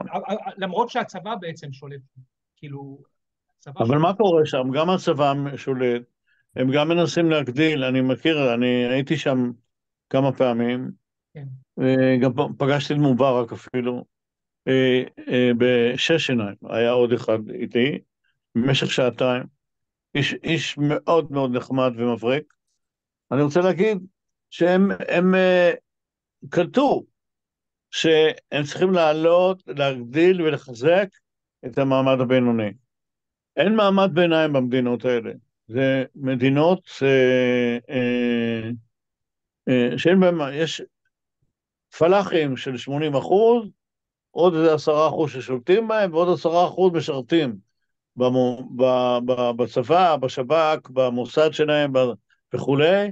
ככה הייתה איראן גם, לכן איראן נכבשה כל כך בקלות במהפכה השיעית. אותו דבר, מחסור במעמד ביניים, משמעותי, אין שם. אבל הם התחילו להגדיל. איך הם עשו את זה? קודם כל, הם עשו קמפיין אחד גדול, אני מדבר לפני 20 שנה כבר, לא לממן מעל ילד רביעי או מעל ילד חמישי או משהו כזה. כלומר, להקטין את הילודה, את הם גדלו מ-60-70 מיליון ל-90-100 מיליון בכלום זמן. הם כמו חתולים. מצרים עברו את ה-100 מיליון. כן. הם עברו, כן. נכון. אז בעצם, אם אנחנו חוזרים לסכסוך שלנו, אז בעצם, אם אנחנו נסכם את הנושא הזה של המניע, זה שוני ב-DNA, עזה זה דתי, סוני, לפי הדברים שלך. אבו מאזן לא עושה בחירות כי החמאס ייבחר, אז זה בערך כמעט אותו דבר. ובעצם, דרך אגב, ירדן, כל המדינות האלה, אם אני לא טועה, מדינות צבא, כאילו גם חוסן זה מדינה צבאית, היא נשלטת על ידי הצבא, גם מצרים נשלטת על ידי הצבא, סוריה זה לא מדינה, גם כן צבא, ירדן זה כבר לא מדינה, זה מפורקת, זה פלנגות ששולטות, אין שם באמת מדינה, וסעודיה גם כן זה צבא ששולט במדינה.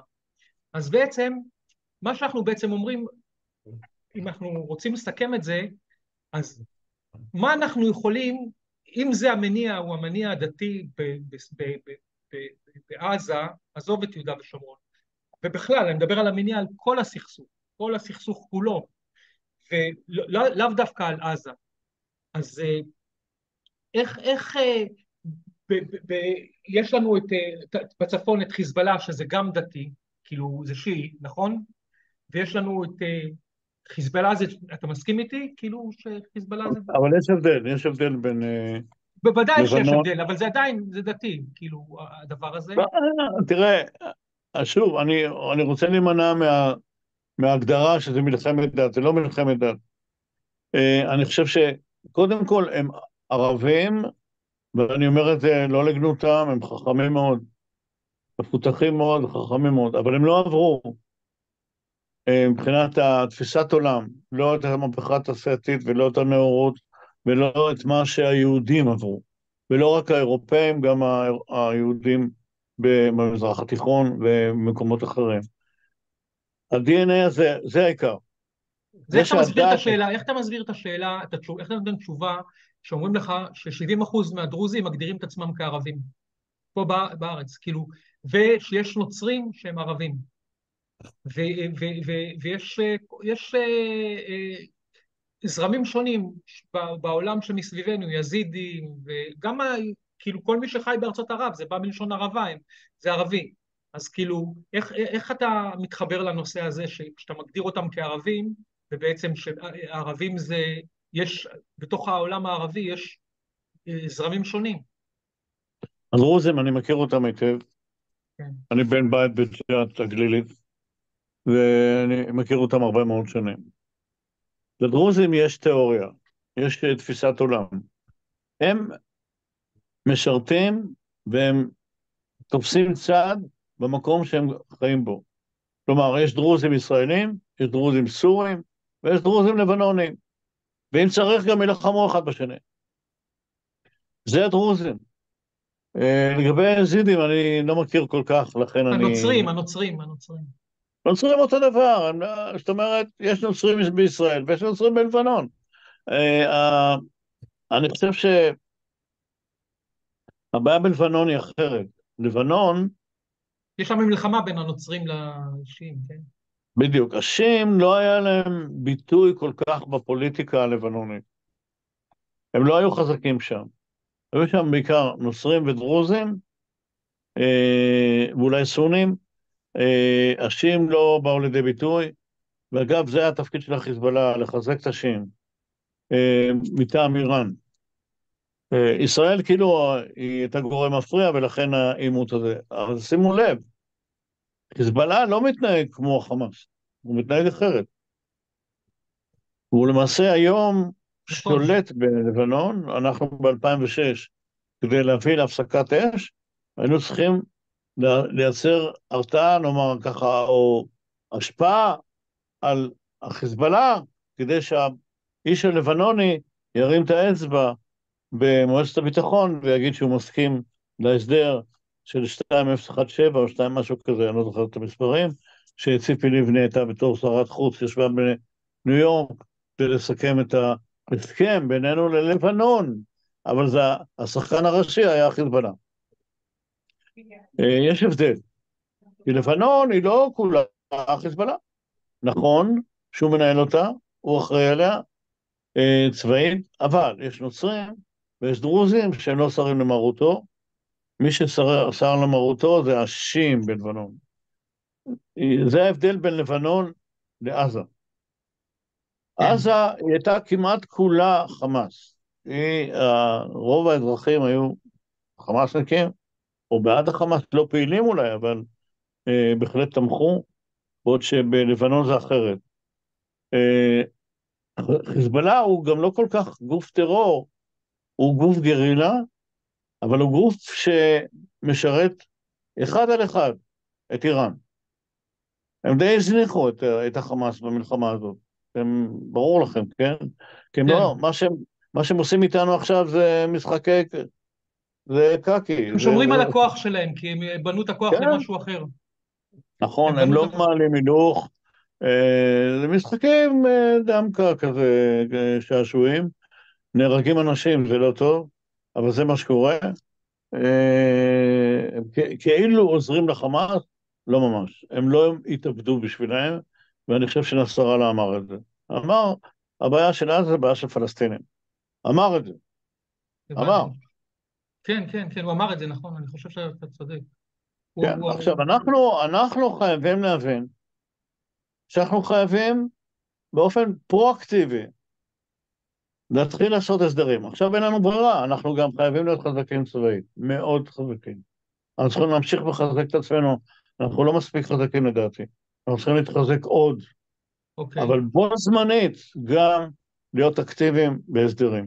את שתי הידיים האלה אנחנו צריכים לפתח, גם את הקטע הצבאי, אנחנו צריכים לייצר פה מהפכה בצה"ל ובמערכת הביטחון, כי הפשלה של 7 באוקטובר, אי אפשר לעבור עליה בשלום, אי אפשר לעבור עליה בשקט.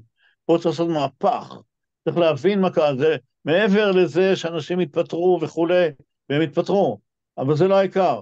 העיקר שאנחנו נבין מה לא הבנו. ואני טוען שמה שלא הבנו... בגלל זה הקמתי את הפורום הזה, כדי לדבר, נורא חשוב שנדבר על המניע, כי אתה לא יכול לטפל בבעיה בלי שאתה מבין מה שמניע אותה. אז זה מה שלא הבנו... ויותר מזה, אתה לא יכול להגיד מה מניע ולא לתת כאילו טענה ולטעון טיעון ושלא יהיה לו תנאי הפרחה. אז אתה יכול להגיד, אז אם אתה מדבר על משיחיים, אז זה גם סוג של אמונה. כאילו, אם אתה אומר שהטענה שלך עם טיעונים תומכים, אין להם תנאי הפרחה, אז זה סוג של, אני כאילו שולל אותך, אז זה סוג של משיחיות מסוג מסוים, כאילו, כי אתה לא יכול, כי זה סוג של אמונה. אני טועה, כאילו... לא, קח את מצרים כדוגמה. ברגע שישראל עשתה הסכם עם מצרים, משנת 81 בערך, עד היום, מצרים, אנחנו לא משקיעים צבא מולם, אנחנו לא, מבחינת בניין הכוח, אנחנו לא מתייחסים אליהם כאל איום, וזה חוסך לנו הרבה יכולת, ואנחנו קצרים. אין לנו היום, אנחנו קצרים ביכולות שלנו. שמי שחושב שאנחנו איזושהי מעצמה בלתי נגמרת, הוא פשוט לא יודע איפה הוא חי. אנחנו צריכים היום למשל, כיום, להילחם גם בעזה, גם מול חיזבאללה ברמה הנמוכה שהם מעסיקים אותנו, וגם ביהודה ושומרון. זה לא פשוט, זה כבר מותח את צה"ל למקומות מאוד מאוד בעייתיים. האמריקאים מאוד עוזרים לנו, הם תומכים לנו גם כספית, וגם במערכות נשק, וגם בחימוש, ואלמלאהם אני לא יודע מה היה קורה.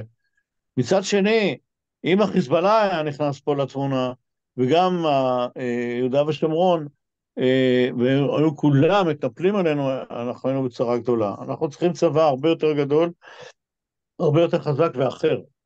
עכשיו, אבל בו זמנית, אנחנו צריכים גם לייצר את ההליך המדיני המשמעותי, האקטיבי, שיחד עם ההתעצמות הצבאית שאנחנו חייבים אותה, עם שתי הידיים האלה, אני חושב שאנחנו נוכל לצאת מהבוץ.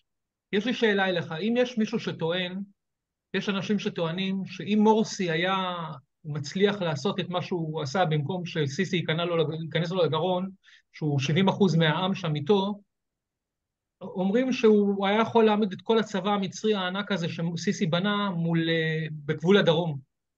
זאת אומרת, והיינו יכולים להגיע לסיטואציה של 7/10 רק לפני עם סיסי, עם מורסי. זה כאילו, יכול להיות. איך אתה מתייחס לטענה הזאת?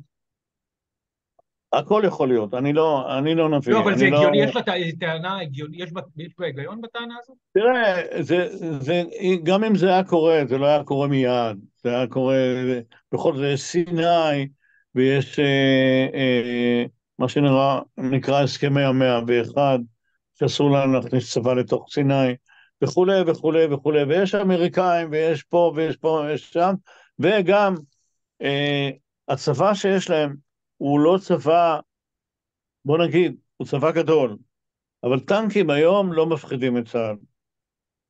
טנקים מצריים, או טנקים סוריים, או טנקים באשר הם כבר לא שחקן. הם לא שחקן כי הטכנולוגיה התגברה על זה, ויצרה מל"טים תוקפים וכולי, ואנחנו מכירים את זה באוקראינה ורוסיה, ואנחנו מכירים את זה אפילו מהחיזבאללה. הכוח הצבאי שהם יצרו, הוא לא כל כך מכניס אותנו עדיין להיסטריה. אבל האם הם היו תוקפים אותנו או לא, אני לא יודע. אני לא יודע להגיד, אני לא רואה זה מישהו אותו שיכול... DNA, אבל זה אותו DNA של החמאס, כאילו, זה האחים המוסלמים. אין להם סיבה לתקוף אותנו. כן. בוא נגיד, אם מורסי היה לוקח את השלטון, לא הייתה לו סיבה לתקוף אותנו. למה שיתקוף? את סיני הוא החזיר, הכל בסדר, לא צריך. מה, בשביל מה? יש לו בעיה אחרת לגמרי, קוראים לה איראן, שהיא הבעיה שלו. היריבות בין הסונים לשיעים, היא הרבה יותר מה יש לו איתנו? רגע, היריבות הזאת בין הסונים לשיעים, היא לא, לפי דעתך, דומה גם בין היריבות בין היהודים לסונים ולשיעים? אני חושב שלא. כאילו, הרי זה מלחמת דת, סונים שיעים. אתה מבין? נכון. אני מבין בזה, אבל זה אותה מלחמת דת. אנחנו בשום אופן לא במלחמת דת. אבל הסונים והשיעים כן במלחמת דת. בהחלט. בטח. אתה אומר שהיהודים והסונים והשיעים לא במלחמת דת, אבל הסונים והשיעים כן במלחמת דת. כן, זה מה שאני אומר. מה שאתה טוען. אז בוא נסכם, בוא נסכם את זה, כי זה כבר ארוך, ואני אחר כך אעלה את זה, כדי שיהיה לאנשים יכולת להקשיב לזה, אולי אני אחלק את זה לשני חלקים. אז בוא תסכם את הדברים שלך על המניע, הטענה שלך, אבל באמת, כאילו, בלי להרחיב, הטענה, הטיעונים התומכים, ואם יש איזשהו תנאי הפרחה שאתה יכול לתת אותו, זה יהיה מעולה. וזה המילים האחרונות שלך. בסשן הזה, לא מאוד... כן, לא, בסשן הזה, כן, אנחנו נעשה הרבה סשנים. אני חושב שזו שיחה שהיא מאוד חשובה. אתה מבין את זה גם. נכון. זה גם מאלץ אותי לחשוב. זה טוב. זה טוב, זה מאלץ אותי לחשוב, ולא כל דבר אני חשבתי קודם, ואני בטוח שאני גם מתחרט על כמה דברים שאמרתי, ומותר להתחרט, מותר לגלות. אנחנו נתקיים רק אם נחשוב, דוקטור חיים אסא, אם לא נהיה מוכנים לגלות שטעינו באיזושהי מחשבה, ונתעקש עליה, זה כמו שני טיישים על הגשר, אנחנו נמצא את עצמנו כמו בלפונטיין בתהום שנינו. אתה מבין? זה המשל של לפונטיין. הייתי ילד, אז קנו לי ספר עם לפונטיין, עם המשלים, ובכריכה, אני לא אשכח את זה בחיים, זה היה ספר גדול. שני טיישים על הגשר עומדים על גזע עץ, הולכים ונלחמים אחד בשני. אסור שאנחנו נהיה במצב הזה. נכון. אנחנו צריכים לנצל עד הסוף את היכולות הטבעיות שלנו, לא כל כך בגלל שאנחנו גזע מי יודע מה, פשוט רובנו גדלנו בבתים יהודיים, שוב, במרוקו ובעיראק, בחיידר, לא יודע איך אומרים חיידר בעיראקית, אבל יש לזה בטח שם, יש לזה מילה, בפולין, בגרמניה, היהודים התפתחו אחרת. אבל, והייתה מלחמת העולם השנייה, מלחמה איומה, ו3 שנים אחרי זה קמה מדינת ישראל. 3 שנים. מ-45 עד 48 עברו רק 3 שנים, וחיפשו בית לעם היהודי. אגב, גם הרצל, עוד הרבה לפני כן, בסוף המאה ה-19, דיבר על בית לעם היהודי. בן גוריון, בית לעם היהודי. בסדר. אז עשינו את מלחמת העצמאות, מלחמת גבורה היסטרית, מוצדקת לחלוטין. אני לא חושב שהיינו חפים משגיאות שם, אבל אין בלי שגיאות. תמיד עושים שגיאות במלחמות. ואז היינו צריכים לדאוג לכך, להבין מה ההבדל בינינו לסביבה. ברק הגדיר את זה פעם כווילה בג'ונגל. הגדרה לא טובה, כי זה נותן לך תחושה, הכל בסדר. הם ג'ונגל, אנחנו וילה, כלומר הם קופים ושימפנזות, ואנחנו בווילה עם ספא וכל הדברים האלה, וזה לא נכון. הם בני אדם, והם מסוגלים לחשוב כמונו, ואפילו יותר טוב מאיתנו, ויכולים להפתיע אותנו, לכן אנחנו לא יכולים ללכת לישון. אנחנו הלכנו לישון. כל פעם הם התנפלו, היה איזה עימות אלים, נגיד 67, 73, והלכנו לישון. אחרי גמרנו עם זה, ניסינו לקבע אותו, קוראים לזה לנהל את המשבר, בעולם האסטרטגי, זה גם מה שביבי עשה, ניהול הלהבות, כלומר, לא לתת ללהבות לגדול מדי. נכון, אז לא נתנו, אבל מדי פעם הם התנפלו עלינו, כי הם הסתכלו עלינו כמו שהם הסתכלו עלינו. עכשיו, צריך להבין שגם מבחינה היסטורית, אנחנו די, איך אומרים, אנחנו צודקים, אני לא יודע אם הם צודקים או לא, אבל זה גם לא מעניין אותי. מה שמעניין אותי, שאני רוצה להישרד. אני רוצה כמדינת ישראל להישרד. אני לא רוצה להיות צודק, אני רוצה להיות חכם. וחכם זה אומר אני צריך לחשוב. ואני צריך לחשוב כמה שיותר רציונלי, וכמה שיותר קונקרטי וברור. והמשיחיות מביאה אותנו למקום לא נכון. ולכן אנחנו צריכים פה להפעיל את המחשבה שלנו. המשבר הכי גדול שלנו, הפנימי הוא פוליטי. אנחנו צריכים מערכות פוליטיות הרבה יותר מפותחות, הרבה יותר חזקות, ואנשים שנענו את המדינה הזאת צריכים להיות אנשים הרבה יותר מפותחים. לצערי הם הולכים להייטק, שזה לא רע, זה נהדר, זה על הכיפאק, אבל המערכת הפוליטית מלאה מה שאנחנו רואים. כן, בוא נסכם את השיחה הזאת. כן. המילים האחרונות הן שלך, ואנחנו נמשיך לדבר, אנחנו ננהל שיח ארוך. זה רק אני ההתחלה. אשמח. זה רק צריך ההתחלה, אותו. ואנחנו... מה? צריך אותו, ואני יודע שיש הרבה שמתנגדים לכל מה שאני אומר, זה בסדר גמור, בואו לגמרי. נדבר תרבותית ומסודר, לגמרי. ונטען אחד מול השני, כל אחד את הטיעונים שלו. לגמרי, זה צריכה להיות שיחה לא ברמה אמונתית, היא צריכה להיות בשיחה, כמו שאני אמרתי, טענה, טיעונים תומכים, תנאי הפרחה. ואם למשל אמרתי לך, הסונים, שיעים, זה מלחמת דת, והיהודים והסונים, אתה אומר לי, והשיעים, זה לא מלחמת דת, אז כשאתה חושב על זה, בטח יש לך איזושהי מחשבה נוספת. אני אישית, בתור אחד שעוקב אחריהם הרבה מאוד שנים, הרבה, אז אני רואה, כשהסונים רוצים לקלל את השיעים, אז הם אומרים יהודים. וכשהשיעים רוצים לקלל את הסונים, הם אומרים יהודים. הם מקללים אחד את השני יהודים, אתה יודע, זו הקללה הכי גדולה שלהם. כל אחד עם מה שהוא שונא, כמו שאנחנו אומרים על אלה נאצים, ואומרים עלינו נאצים, אותו כן, דבר. כן. אז בוא תסכם את הדברים, ואני קצת אני אחתוך כנראה סיכמתי, אני חושב. את כל השיח הזה, כי זה ארוך מדי, אני אכין את זה, ובוא תתן לי את מילת הסיום לשלך.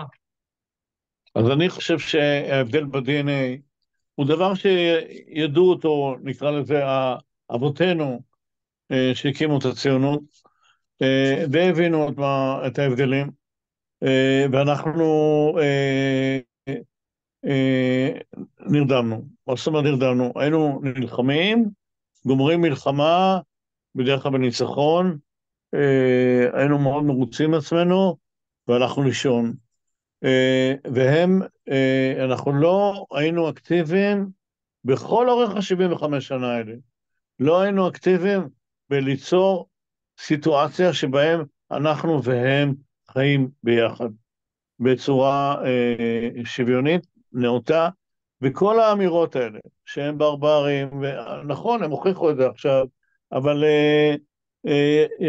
אני זוכר שאני בניווטים בשנות ה-70, הייתי ישן בבתים שלו ברמאללה, בלילה. היינו באים עם חבר'ה לבית ברמאללה, היינו דופקים בדלת, שותים קפה, והולכים לישון באחד החדרים שם, לא פחדנו מאף אחד. גם לא אימו עלינו. זה לא אומר שלא היו קיצוניים. אני חושב שהקיצוניים בשני הצדדים גדלו לממדים מאוד קשים, שהם מאוד מקשים על כל מה שקורה כאן היום. לכן אני חושב שאנחנו צריכים את שתי הידיים באופן קיצוני. כלומר, גם את היד הצבאית, חזק, אנחנו חייבים להתחזק כמה שיותר, אנחנו לא מספיק חזקים לדעתי, וגם אקטיביות מדינית עם כל מי שמסתובב באזור הזה של מזרח התיכון. למה? כי האיום הקיומי הוא עלינו, הוא לא עליהם. הבנתי. אוקיי, תודה לדוקטור חיים אסא. אנחנו התחלנו את השיח הזה, יהיו פה עוד הרבה שיחות, וגם איתך, ונעשה גם רב שיח, ואנחנו גם נהיה בקשר, נשתמע, וניפגש גם בפגישה הבאה עם אחרים, ולהתראות. תודה רבה לך על השיחה המעניינת מאוד הזאת. תודה. תודה לכם. ביי ביי. ביי.